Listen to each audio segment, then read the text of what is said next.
ये जो अभी नीतीश राणे के बारे में बता रहे थे भाई, इसके अब्बा को क्या कहते पता है ना? नीतीश राणे के अब्बा को मुर्गी चोर।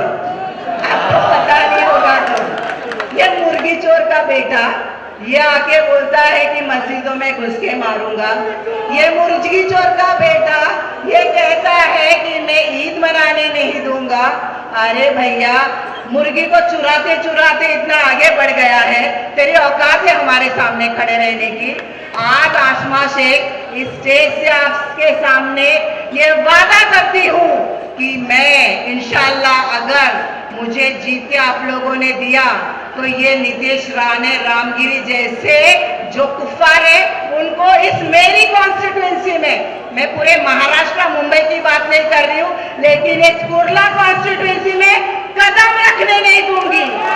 यहाँ से महाराष्ट्र देखते बना दूंगी उसको। साथ में होगी नहीं, मैं पीछे वाले भाइयों को बोल रही हूँ, जरा हाथ उठाइए इस बहन के लिए, दोनों हाथ।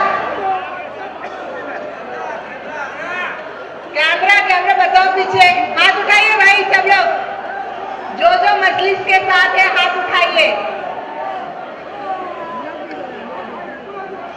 यहाँ पे मौजूद एडवोकेट रत्नाकर डावरे साहब, हाजी हमीद, हाजी रफत, आज़ाद भाई, इमरान भाई, जावेद भाई, वसीम भाई, सुहेल भाई, हैदराबाद की टीम हमारी, आलिम भाई, जानी भाई, अनस भाई, और भी बहुत सारे लोग हैं। मैं आपको किसी का नाम नहीं ले पाई तो माजरत है, मैं सबका नाम जानती नहीं हूँ। मैं आदरणीय डायस बोलूँगी ताकि आप सब समझ लीजिए। गौरव और जारा और कोई भाई, और सामने जो मेरे भाई हैं, आप सही सिपाही होने वाले हो 20 तारीख को। ये जंग यहाँ से आज आगाज हुई है और उसको अंजाम तक आप लेके जाओगे, सही है ना? लेके जाओगे कि नहीं? आज शुरू हुई है जंग, आज तक का कुछ चल नहीं रहा था, लेकिन आज सही मायने में ये जंग शुरू हुई है और उसे अंजाम को 20 तारीख को लास्ट वोट गिरने तक आप लेके जाओगे। मैं अपना तारुफ कराना चाहती हूँ। मैं एडवोकेट आसमा शेख, मैं गोवंडी से कॉर्पोरेटर रह चुकी हूँ। मेरा मायका new mill road, Mary Immaculate की स्टूडेंट हूँ। फिर उसके बाद मैंने अपना बीकॉम किया, लॉ किया, उसके बाद पॉलिटिक्स ज्वाइन करके और साथ ही साथ लॉ एडवोकेट भी प्रैक्टिस करती हूँ अपना। और आप लोगों के बीच बहुत ही सोच समझ के, परख के और मुझ पे भरोसा करके हमारी पार्टी मजलिस ने मुझे मौका दिया, मैं उनका शुक्रिया अदा करती हूँ। उन्होंने जो मेरे में भरोसा दिखाया वो मैं आपके साथ कायम रखने की पूरी कोशिश करूँगी। अभी थोड़ी देर में सबका इंतजार खत्म हो जाएगा। अकबर भाई तशरीफ ला चुके हैं, आ रहे हैं। तब तक मैं मुख्तसर में कुछ बातें आपके सामने रखना चाहती हूँ। मैं आपको बता दूँ भाइयों, पिछली बार एमपी का 4 महीने पहले इलेक्शन हुआ। आप सभी को पता है, सारी यादें ताज़ा है, कैसे हम लोगों ने एक तरफा एक इतिहास रच दिया था, जो हम लोगों ने निकल के वोट डाले और जिसकी वजह से ये जो पार्टियां महाविकास आघाड़ी जो अपने आप को कहती है कि हम सेक्युलर पार्टी है, हम सबका विकास चाहते हैं, हम सबको साथ लेके जाना चाहते हैं,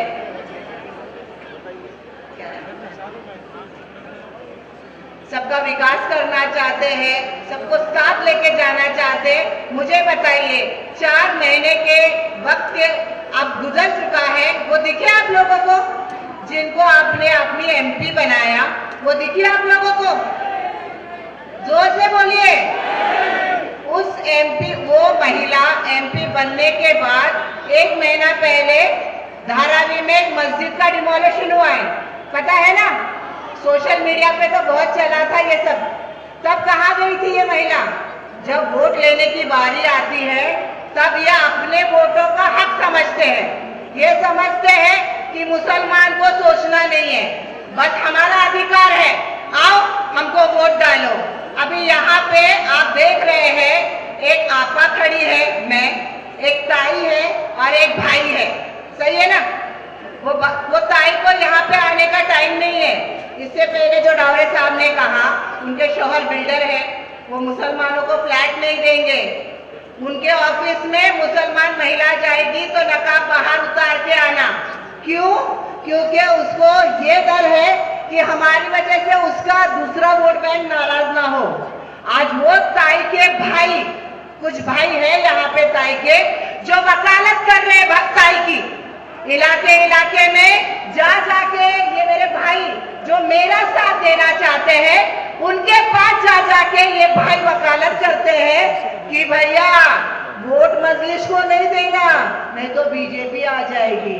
अरे भैया, तुम जिसकी वकालत कर रहे हो वो भी तो बीजेपी की बहन है, बीजेपी से टूट के तो अलग हुई है कि नहीं? तो पहला देखिए तो आप किसकी वकालत कर रहे हो। आप मुझे कह रहे हो कि वो आपा को वोट नहीं देना, वोट बटेगा बीजेपी आएगी। अरे वोट बटेगा बीजेपी आएगी, नहीं आएगी, मजलिस जरूर जीतेगी।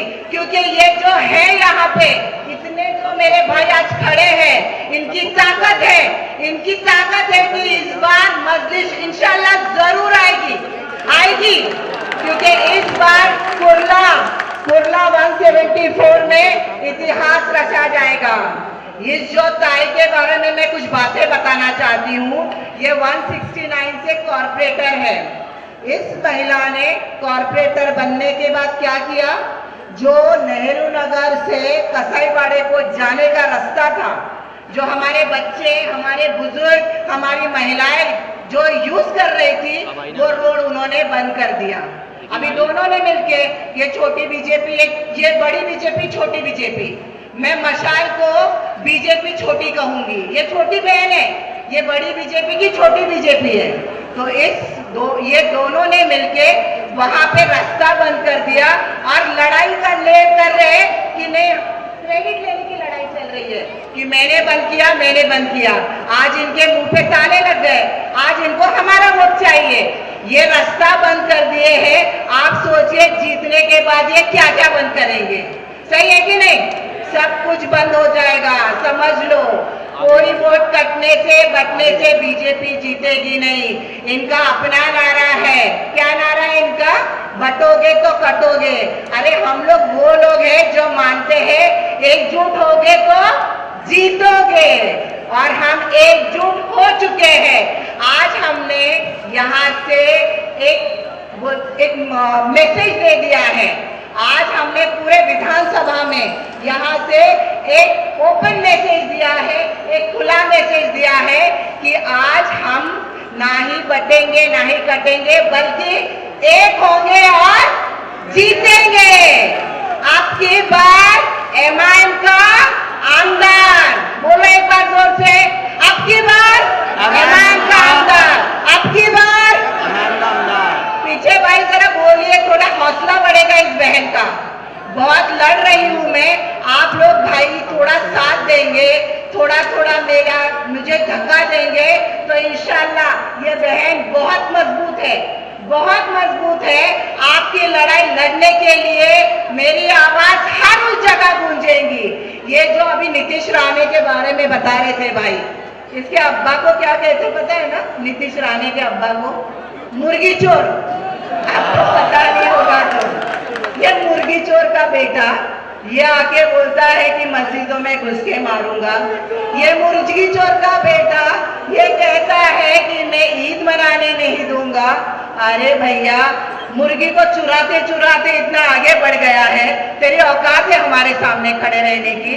आज आसमा शेख इस स्टेज से आपके सामने ये वादा करती हूँ कि मैं इंशाल्लाह अगर मुझे जीत के आप लोगों ने दिया तो ये नीतीश राणे, रामगिरी जैसे जो कुफ्फार है उनको इस मेरी कॉन्स्टिट्यूएंसी में, मैं पूरे महाराष्ट्र मुंबई की बात नहीं कर रही हूँ, लेकिन इस कुर्ला कॉन्स्टिट्यूएंसी में कदम रखने नहीं दूंगी।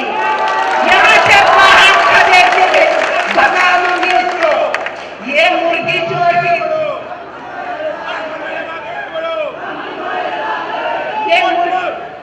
ये मुर्गी चोर की औलाद है।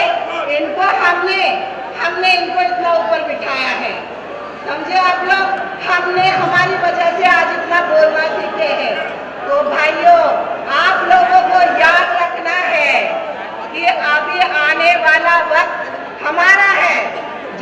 गया वो खत्म, आने वाला वक्त हमारा है, हमको काम करना है एक साथ मिलकर। यहाँ पे जो मशाल पार्टी की जो महिला है उसने बहुत सारे कॉर्पोरेटर रहने के वक्त ऐसे ऐसे काम किए जिसकी वजह से हमारे को तकलीफ हुई है। जैसे कसाईवाड़ा का कब्रिस्तान के बारे में पता है आप लोगों को? उस कब्रिस्तान को अगर एक सिर्फ फुटओवर ब्रिज मिल जाए तो जनाजा लेके जाने में बहुत आसानी होगी, लेकिन इन्होंने वो काम नहीं किया। यहाँ पे 50-50, 40-40 माले की बिल्डिंग खड़ी है, लेकिन यहाँ पे ये कब्रिस्तान के जाने के लिए फुटओवर ब्रिज 15 साल से नहीं बन रहा है। आप समझ सकते हो क्यों नहीं बन रहा है? क्योंकि कब्रिस्तान क्यों बन जाता है? कब्रिस्तान में किसका है, कहाँ, वहां पे कौन दफन होता है? कौन दफन होता है? जोर से बोलो, क्योंकि आज भी बहुत लोग सो रहे हैं, आज भी मेरे बहुत भाई सो रहे हैं, आज भी उनकी आंखें नहीं खुल रही है। बस उनको एक ही डर दिखाया जाता है कि यहाँ वोट डालेंगे तो वो होगा, ये होगा, ये होगा। कुछ नहीं होगा, यहाँ वोट डालो, हम ही आएंगे, सिर्फ हम आएंगे। ये वक्त है मेरे भाइयों, मैं समझ गई, मैं एक औरत, मेरा काम घर पे खाना बनाना। जब मेरे दिमाग में ये बात आ गई तो आप लोगों की नहीं आई है? आप तो बहुत समझदार हो ना? हो कि नहीं? समझदार हो ना? तो आपके दिमाग में बात नहीं आ रही कि ये डर गए? ये सारे जितने कैंडिडेट खड़े 15, मेरा नाम है एडवोकेट आसमा शेख। सिर्फ मेरे नाम से दहशत है कि जो हमारा कसाईवाड़े का जलसा था उसको इन लोगों ने जानबूझ के परमिशन डाल के कैंसिल किया। सिर्फ आसमा शेख नाम की दहशत, असदुद्दीन ओवैसी के नाम की दहशत, जनाब अकबरुद्दीन ओवैसी साहब के नाम की दहशत कि एक जलसे से डर गए। हमारे प्रोग्राम को हमने 4 तारीख से परमिशन डाला, पता है आपको, लेकिन उन्होंने पता नहीं क्या सेटिंग कर ली, 2 तारीख का लेटर बता के वहां से हमारे जलसे को इन्होंने कैंसिल करवाया। आप समझ सकते हो, ये दहशत ही है, ये दहशत है। उनको पता है कि आज ये जो भाई है, ये जो बहनें यहाँ पे इतनी तादाद में बैठी है, ये पूरी तरह से जाग गई है। हमको सेकेंडरी दर्जा दिया जाता है कि नहीं? हमारे खिलाफ बिल पास होते हैं, हमारे को पूछा जाता है? नहीं पूछा जाता। हमारे यहाँ पे भी बैंड होता है, हमारी किसी को पूछा नहीं जाता, क्योंकि हमारे जीते हुए लोग होते कितने हैं? हम कितने लोगों अपने लोगों को जिता के भेजते हैं, लेकिन नहीं पूछा जाता है क्योंकि वहाँ पे आवाज उठाने वाला कोई नहीं है। तलाक पे बैन लगता है, हमको नहीं पूछा जाता है। नकाब पे बैन लगता है, हमको नहीं पूछा जाता है। वक्फ बोर्ड का तो अभी ताजा है ना, सभी लोग वीडियो बना के डाल रहे थे कि इसको स्कैन करो।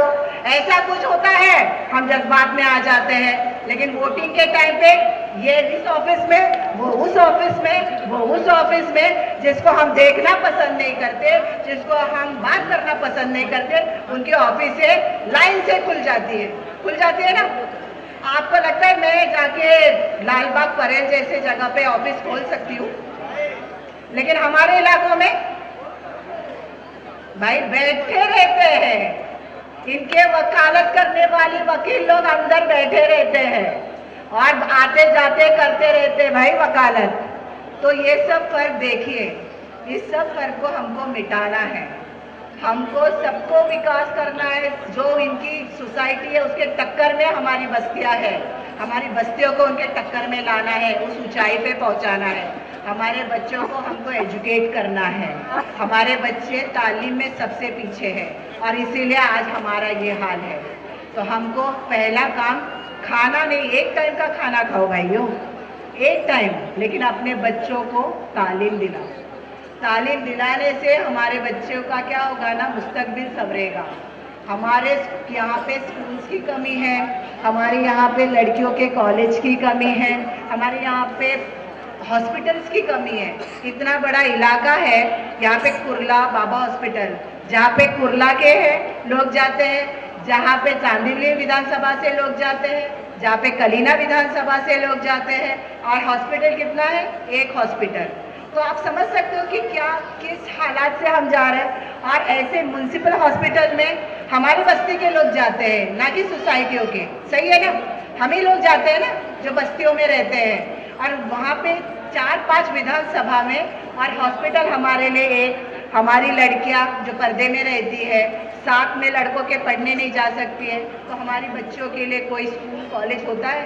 सिर्फ आते हैं बड़ी बड़ी बातें। आजकल तो इन्होंने बातें करना भी छोड़ दिया है। आजकल सिर्फ डराओ मुसलमानों को और इनका वोट लो, बस एक ही एजेंडा है।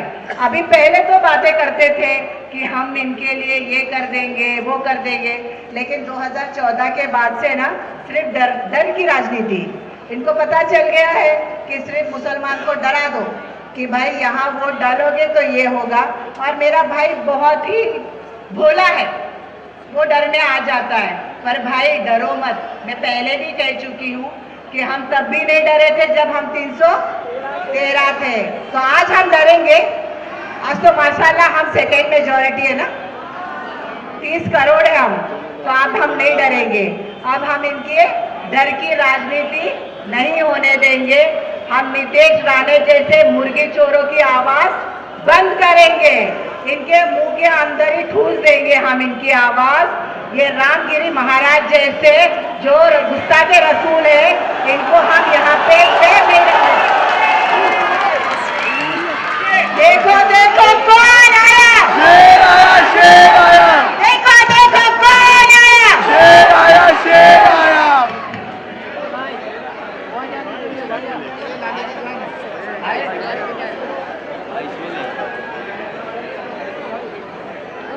भाई माइक की आवाज बराबर है, पीछे तक बराबर है माइक की आवाज। पीछे वाले नहीं है बराबर भाई। देखिए पीछे से हाथ कर रहे हैं, माइक की आवाज ठीक कीजिए। लास्ट तक ना देखिए, सब हाथ उठा रहे हैं। माइक को पता चल गया है कि कोई वोट कहीं नहीं जाने वाला है, कहीं वोट नहीं जाने वाला है।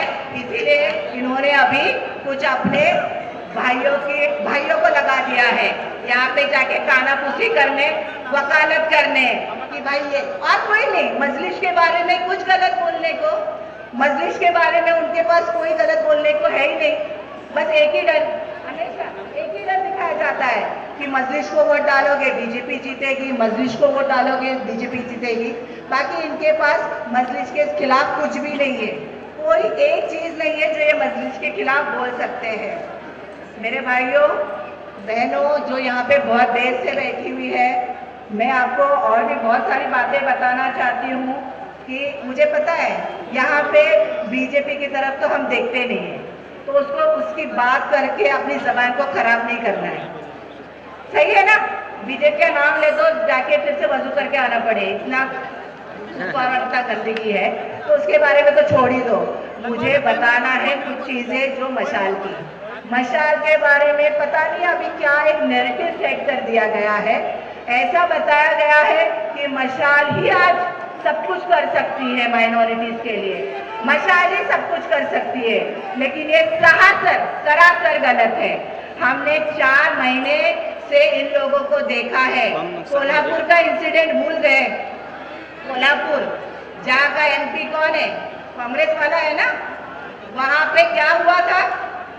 मस्जिद के अंदर घुस के उसको शहीद करने की कोशिश की, और 50-60 साल पुराने जो लोग रह रहे थे उनको घसीट के मार के भगाने का काम किया गया।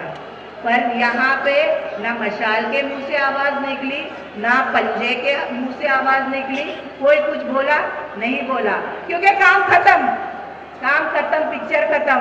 वोट चाहिए था, आके खड़े हो गए, बता दिया आपको बड़े बड़े पिक्चर कि भाई हम लोग सेक्युलर हैं, हम लोग यहाँ पे बीजेपी के खिलाफ लड़ रहे हैं। अरे बीजेपी के खिलाफ लड़ रहे, लेकिन हमारे लिए क्या कर रहे? हमारे लिए क्या कर रहे? कहाँ है हमारा रिजर्वेशन? भाई 5% रिजर्वेशन, ये सरकार आती है हमारे से वोट लेके जाती है। हम सही में बहुत अहम हैं, हम जिस तरफ जाते हैं वही की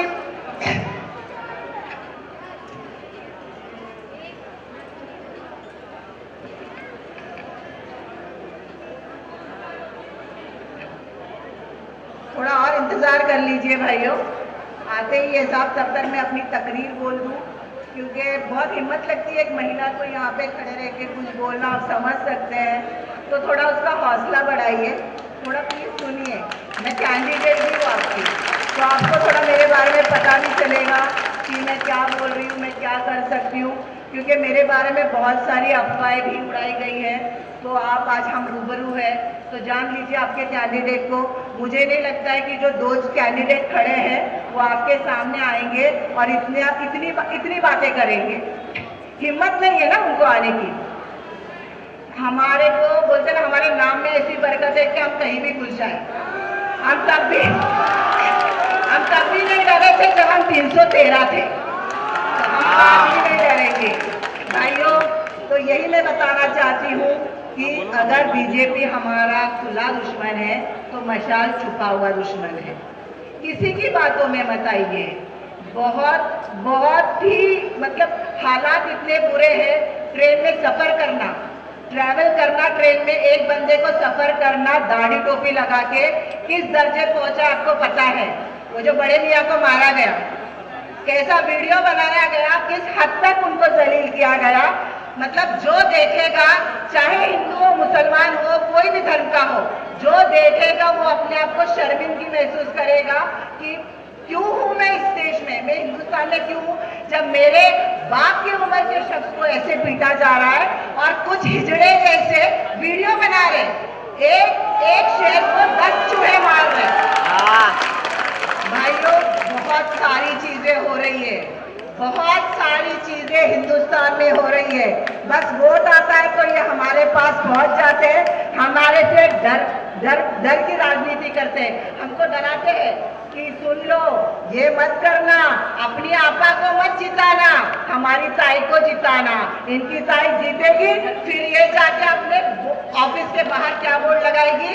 मुस्लिम्स आर नॉट अलाउड, बुरखे वाली are not allowed, dogs are not allowed. तो आप समझ सकते हो कि हमारी क्या औकात हो जाती है।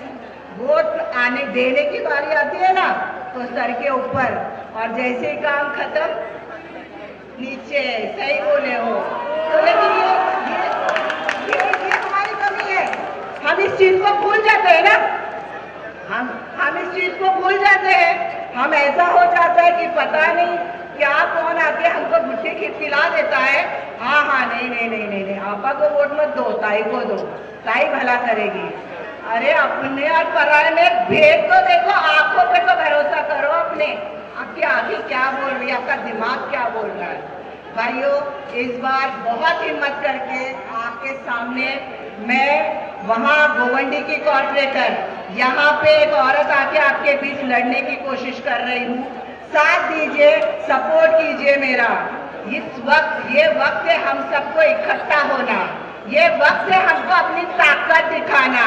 अगर हम एक हो जाएंगे तो जिसे चाहे उसे झुकाएंगे, जिससे चाहे उससे हमारी बातें मनवाएंगे।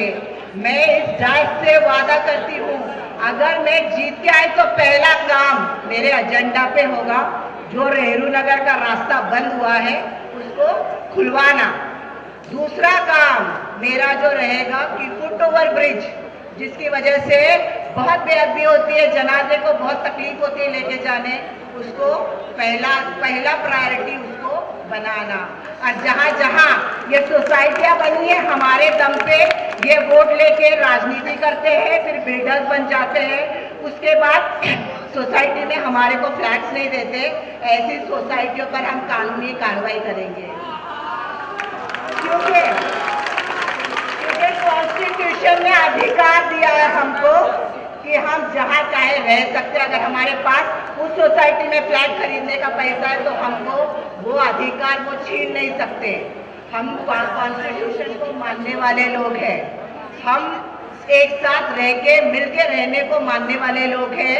हम सभी धर्मों का रिस्पेक्ट करना, हमारे को बताया गया है कि हमको सभी धर्मों का रिस्पेक्ट करना है, लेकिन सारी चीजें, सारा सब्र हमारे को ही क्यों, हम ही क्यों हर बार सब्र करना? हमारे नकाब तक इनके हाथ पहुंचते हैं, कहा जाता है सब्र कर लो। मस्जिदें शहीद होती है, कहा जाता है सबर कर लो। हमारे बुजुर्गों को चलती ट्रेन में मारा जाता है, कहा जाता है सबर कर लो। मेरे भाई जुनैद को उसने क्या था रमजान में तरावी की नमाज पढ़ाई। वो लड़का 19 साल का, भूल गए 4 साल पहले का इंसिडेंट, 5 साल पहले दिल्ली का वो बच्चा महीना भर तरावी की नमाज पढ़ाया, पैसे इकट्ठा करके दिल्ली गया था शॉपिंग करने ईद की शॉपिंग करके ट्रेन से बच्चा घर आ रहा था। आप समझ सकते हो क्या उसके साथ? सीट पे बैठने पे उसको मारा गया, जिसे कहा गया मॉब लिंचिंग। इससे पहले हमने कभी नहीं सुना था मॉब लिंचिंग, लेकिन 2014 के बाद से क्या हो रहा है, कैसे मारा जा रहा है हमको, दौड़ा के। सही है ना? एक दाढ़ी टोपी वाले को 10-10 कुत्ते चूहे पीछे लग के, कुत्ते क्या बोलेंगे, चूहे। अभी चूड़ियां उनको ही पहनने का वक्त आ गया है। इंशाल्लाह ये बहन ही अपनी चूड़ियां उनको पहनाएंगी। बस 5 साल का वक्त दो, बस 5 साल का वक्त दो, इंशाल्लाह ये बहन अपनी चूड़ियां उनको पहनाएगी। देख लेना, ये हाथ बहुत मजबूत है, ये आवाज बहुत मजबूत है। बस थोड़ा सा आपका साथ चाहिए, बस साथ दीजिए। बहुत मतलब इतना बड़ा इलाका है, ईस्ट है, वेस्ट है, उसके बाद सब जगह सब लोगों के पास जाना है, सबको अपनी बात कहना है। कोई कहता है वोट काटने को खड़ी है, मुझे देख के मेरे शक्ल में कोई फरेब दिख रहा है आपको? लग रहा है आपको मेरी शक्ल में कोई फरेब कि मैं वोट काटने के लिए खड़ी हूँ? अरे भाई, मैं अपने लोगों के लिए खड़ी हूँ। मैंने देखा है इनकी सोसाइटी और अपनी बस्तियों का फर्क। मैंने देखा है इनकी सोसाइटियाँ ऊंची होती जा रही है और हमारी बस्तियां बद से बदतर होती जा रही है। मैंने ये फर्क देखा। मैंने सोचा कि क्यों ना अपने लोगों के विकास के लिए कुछ किया जाए, इनकी सोसाइटी की टक्कर में हमारी बस्ती बसाई जाए। इसीलिए मैं आपके बीच आई हूँ भाइयों, मुझे वोट दीजिए।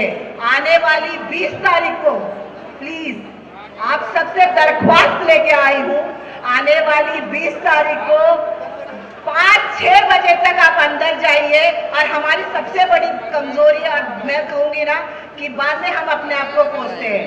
हम लोगों का क्या होता है ना, घर में 5 वोट है, छुट्टी का दिन होता है, सोचते हैं 3 बजे उठ के जाएंगे, खाना खा के जाएंगे, सो के जाएंगे, तब तक ये आते हैं वोट डाल के निकल जाते हैं। और हमारे घर में अगर 5 वोट है तो सिर्फ 2 जाएंगे, बाकी 3 सोते रहेंगे। सही है ना? इसलिए हमारी बस्तियों में क्या होता है, हमारे यहाँ पे पोलिंग 40-45% और उनकी 80-70%। तो अभी जितने वोट हैं समझिए कि ये जंग है, और जंग में कैसा ना निकल जाते हैं। आँख खुली नमाज पढ़े जाइए, पहला अपना वोट डालिए, अपने घर वालों का वोट डालिए, उसके बाद अपने आस पड़ोस में जाके पूछिए, भैया वोट डाला, बहनी वोट डाल के आई हो? नहीं तो चलो वोट डाल लो। ये लड़ाई इस वोट की लड़ाई है। ये लड़ाई कोई तलवार की नहीं है, कोई हथियार की नहीं है, ये लड़ाई है वोटों की लड़ाई। और हम, जैसा भाई ने कहा, हम वो फल देने वाले दरख्त है जिसके ऊपर हर एक की नजर है। हर एक कहता है वो अपनी मिल्कियत समझता है। जो मुसलमान माइनॉरिटीज का वोट है उसको ये क्या समझते हैं, ये हमारी मिल्कियत है। क्यों भाई, क्यों आपकी मिल्कियत है? जब आप हमको हिंदुस्तान में एक प्राइमरी सिटीजन का दर्जा नहीं दे रहे हो,